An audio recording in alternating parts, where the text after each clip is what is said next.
Okay. Hello, hello, hello. My name is Audrey. I am the Youth Services 2 librarian at Glen Carbon Centennial Library, and I am streaming what will hopefully become a regular occurrence on Thursday nights, Crafting Basics. Today we're going to be working on crochet. Uh, if you saw my test stream yesterday, it's going to be a lot of the same thing. But in addition to these live streams, which you can watch back for up to 6 days, I believe, on our Twitch, we're also going to be uploading these to YouTube. So if you're looking to get into a new craft, this time crochet, you're more than welcome to join us on YouTube, where we can watch those back and you can watch it as many times as you want. So let's get started. I have over here my iPad view so you can kind of see what my hands are doing. And I have really everything that you basically need to get started crocheting. So I have a ball of yarn here. This is size 4 standard yarn. This is probably, whenever you think of yarn, the yarn that is the most common. You can find this pretty much in any store. It's about a medium thickness, medium weight. I don't know what this yarn is made of. It doesn't really matter whenever you're just starting out. Once you get a little more experience, some people prefer all natural materials like wool. Some people, I don't know if you can actually see my,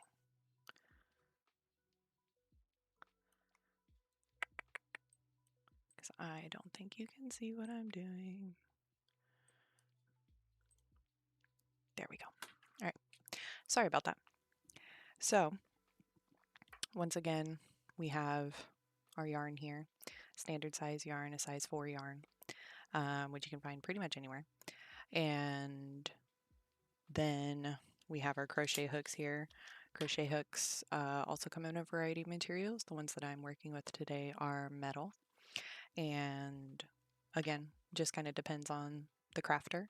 If they want to use metal or if they want to use something like, say, I don't know, bamboo is pretty popular too. But I'm going to take out this blue hook here because it is a 5mm. I don't know if you can see that on the camera. Yeah, 5mm hook, and the 5mm hook is most commonly used with the size 4 yarn.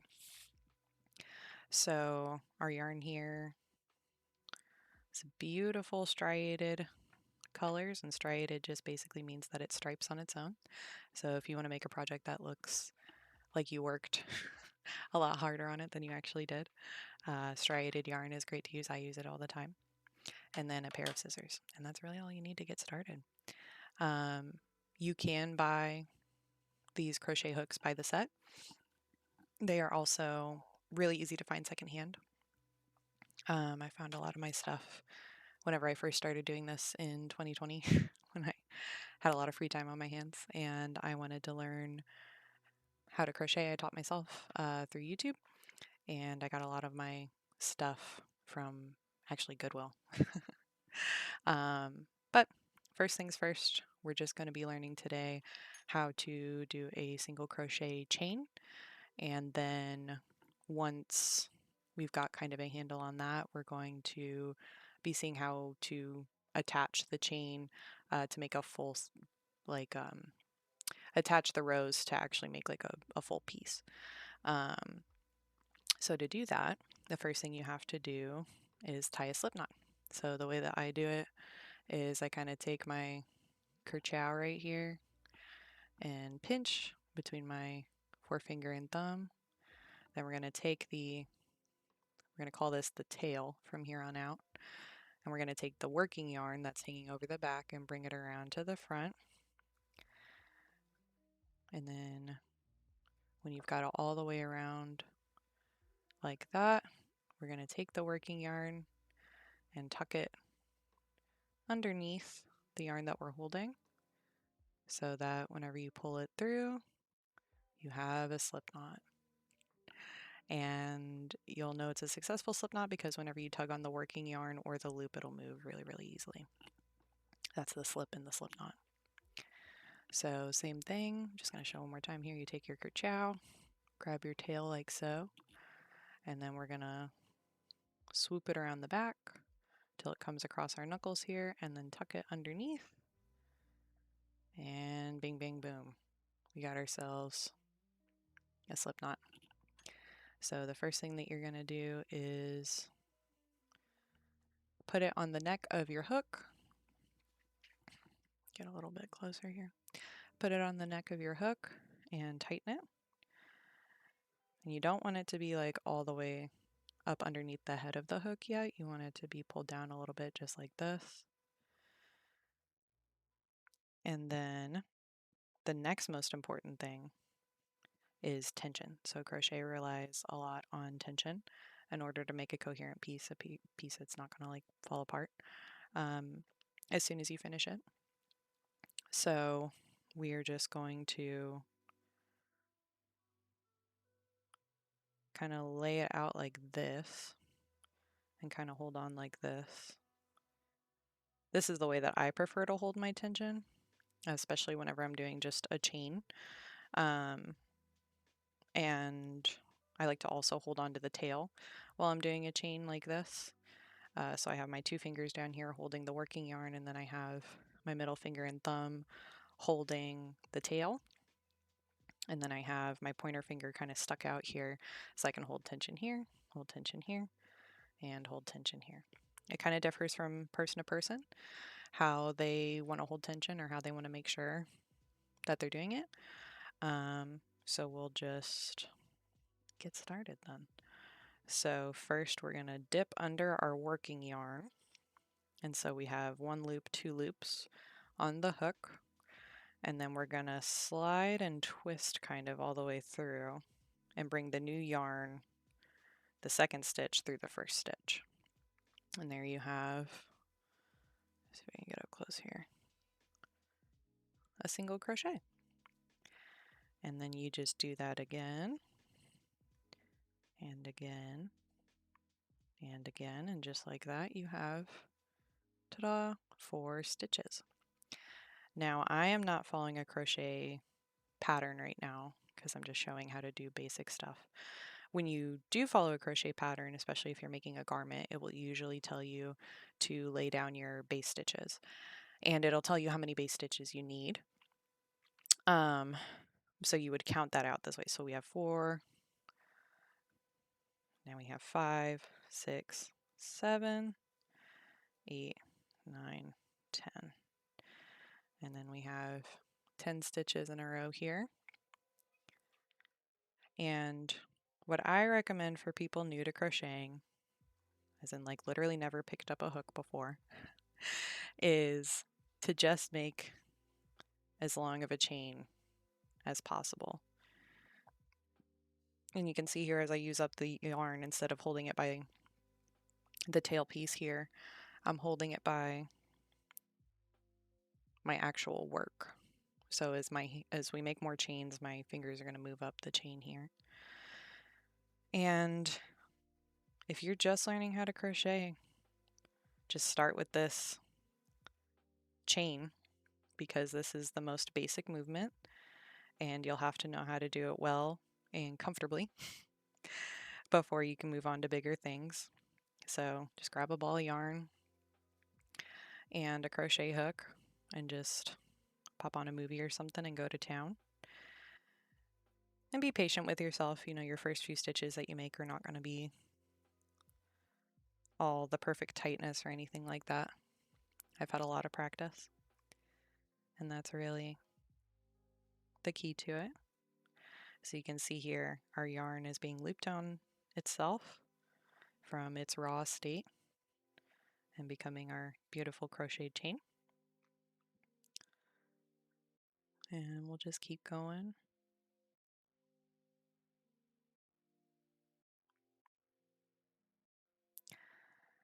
So if you've never ever crocheted before, just do this with like a whole ball of yarn, or I like to say until you're absolutely sick of it, and then keep doing it because you will need to develop this skill. for any upcoming projects you have. Fun fact, whenever you are working with yarn and you unravel it, whether it be knitting or crochet, and you unravel something, it's called frogging because you rip it. Um, so I just frogged down to like 10 stitches here. A lot of people want to know, what is the real difference between knitting and crocheting, and a lot of people get them mixed up, much to many a crafter's chagrin.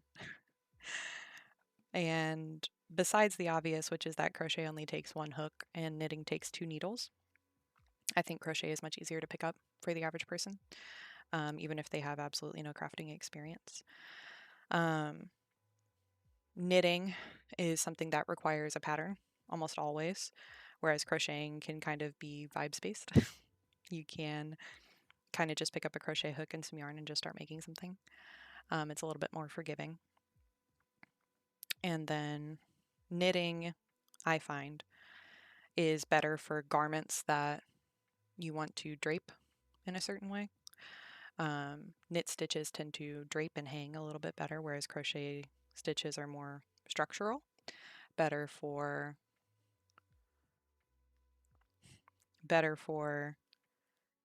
3D items as well. So a lot of people are into amigurumi, which is the Japanese art of crochet dolls.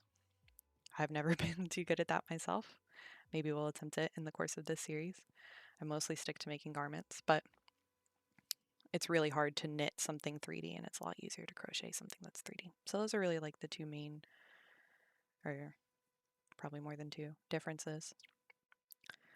So you can see here I'm just going to town with my chain. Try to get some really close-up shots here so you can see what I'm doing. So it is kind of like a twist and a pull and a twist and a pull type motion. Just always grabbing new yarn and pulling it through the old stitches. Like so.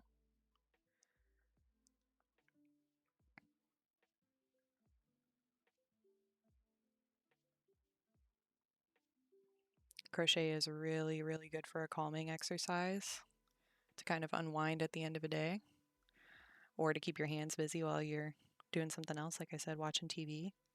I'll even do it in a movie theater from time to time if it's something I can work on in the dark without looking too hard. So yeah, just kind of keeping it going like this. And then the nice thing about crochet, really any fiber art for that matter, is that you can always frog your yarn and just start over. No harm, no foul.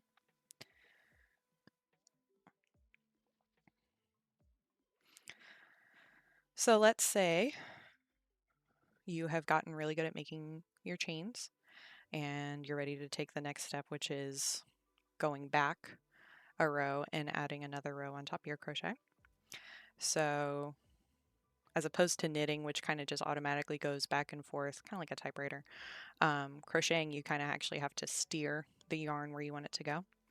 So we're going to rotate up, grab some more yarn, and we're going to do what's called a chain one. So we're not adding to the end of the chain here. We're actually forcibly moving the yarn up, and then we are going to sort of find our hole here with, I like to use my finger to do this, and we're going to go into the last stitch we made, grab some more yarn, kind of like how we were doing, so we have 2 loops on the hook now, and then grab new yarn again and pull it through those 2 loops, and then we just go down to the next stitch. So you'll kind of find it with your finger there. You can see tip of my finger poking through, and we'll go in there with the hook, grab more yarn and pull it through, 2 loops on the hook, grab more yarn and pull it through, and then on to the next one. So I'm going to do this whole row really slow so you can see what I'm doing. And you want to make sure your base row doesn't twist. So right now I have it nice and straight. it can get like this, and that'll just have like a little bit of ugly tension or an ugly bump in your creation, and we don't want that. So just make sure it always stays right side up, and we'll just keep it going.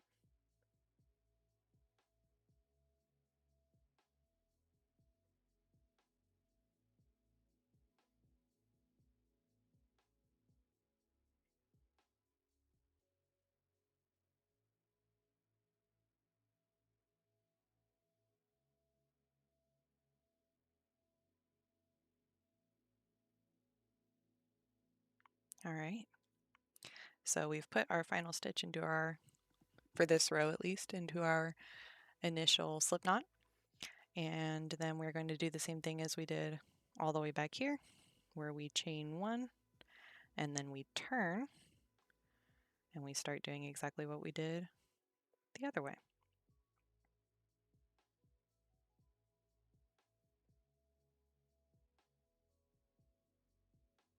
Now when you're going from this second row here, you want to make sure that you're not going through the stitches at the top, so you can see whenever I do that there's only the one purple loop on there. You want to make sure you're going completely under the previous stitch so that there's 2 loops on here in addition to your previous loop. So we're looking for 3 loops total. We just grab more yarn and pull it through all 3. So always come at it from the side, never from the top.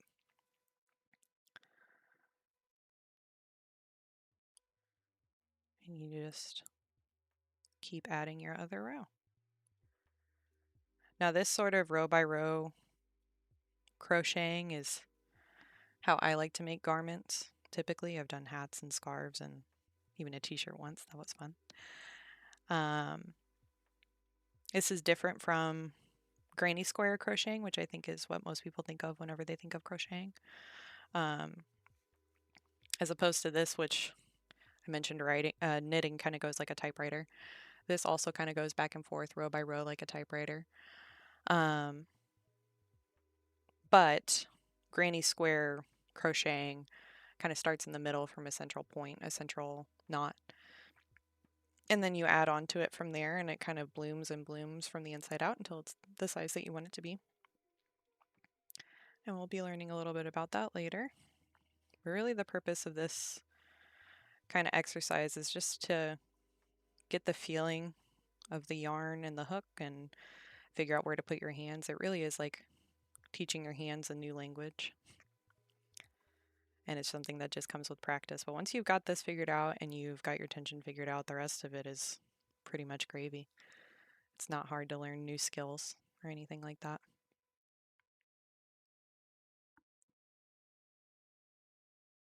Mm-hmm.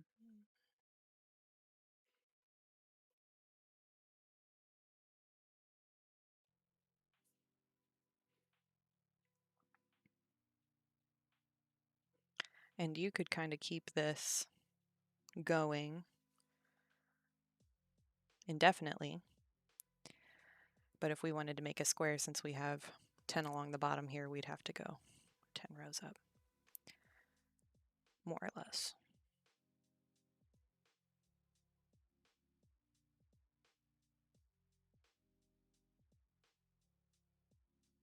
Some of people's most common first projects are just a square of some kind, coaster, pot holder, stuff like that.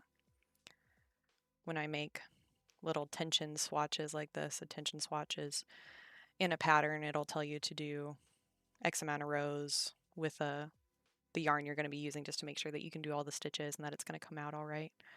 And it looks a lot like this. I'll take those tension squares and I might sew them together to make a little something something out of them, or they actually also make really great cat toys. My cats love playing with the little yarn scraps and such that I use. So there's accidentally a double crochet there. Not yet. We'll get there, but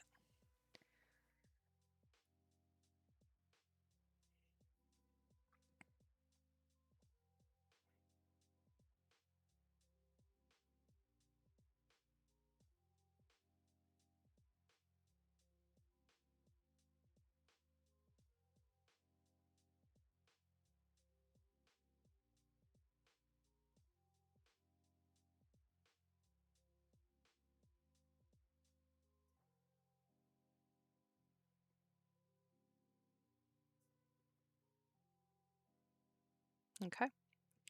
So like I said, I could keep going and have 10 rows up after 10 rows across, or 10 stitches across to make a full square. But for now, I'm going to show you a couple things. I'm going to show you how to travel with your crochet, because it is a lot easier to travel with a crochet project than it is with a knitting project. And I'm also going to show you some methods of finishing. So I have this here. Let's say I'm not done with it and I want to take it, like put it in my bag and keep going. Knitting, you have to keep all of your stitches on the needles whenever you take a break. So the danger being if those stitches slip off the end, then you could certainly drop a lot of stitches and potentially ruin your project. Crochet is a lot more forgiving in that this working loop that I have here, I can just pull it out like that, and I can remove my hook, and now this is not very likely to come undone if I want to just throw it in my bag, and I'm actually a pretty big fan of doing it like this. I just kind of stick the hook in there. But let's say I'm finished. I'm going to pull this out a little bit so that it's easier to work with, and then we snip our working yarn. And then we just take the working yarn and loop it through itself to tie a knot. And now we have a piece that is disconnected from our ball of yarn. And then what I'm going to be doing now is called weaving in the ends. So weaving in the ends is important for any type of yarn project that you're doing. You don't want to just cut off this right here, because the knot then could become very easily undone, and then there goes your whole project as it unravels. And so weaving in the ends prevents that, but it also makes it stronger and more durable. So you can do this with a tapestry needle, which is just like a large, usually plastic needle that comes in a lot of like crochet and knitting kits, or you can find them pretty much at any craft store, that holds the yarn, and then you can weave it in like so. It's also possible to just do it with a crochet hook. So I'm just going to grab the yarn after going in through here and pull it all the way through. Same thing over here, and like this.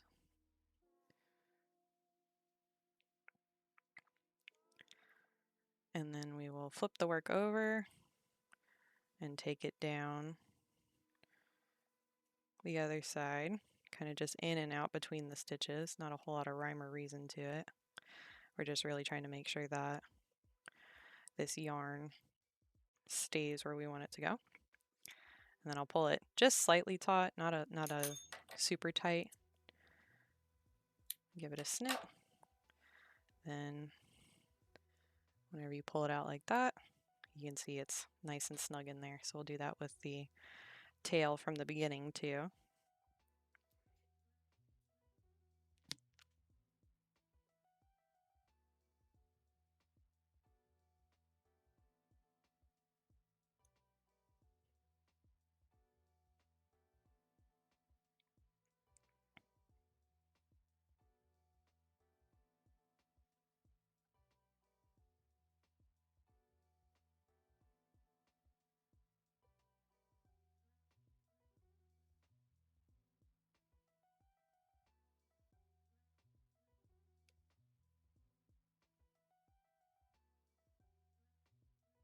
Okay, once we get to this point, we're just gonna snip it again, kind of pull, and there you go. So you'll notice on our little scrap here, it does curl a little bit. That's because as a crocheter, I tend to run a little tight. And that's something to watch out for. If you make your stitches too tight, it'll be really hard to go back and try to crochet in them further. So you don't want to be too loose, you don't want to be too tight. That's where the practice comes in, where you kind of find that happy medium. And then yeah, so if you made it this far, congratulations on your first ever crocheted piece. Just always keep practicing, and soon you'll be able to make pretty much whatever you want. So join us next time whenever we go on to the next step, which is going to be how to structure a granny square, and looking at some of those patterns and what that might look like. So thanks, guys.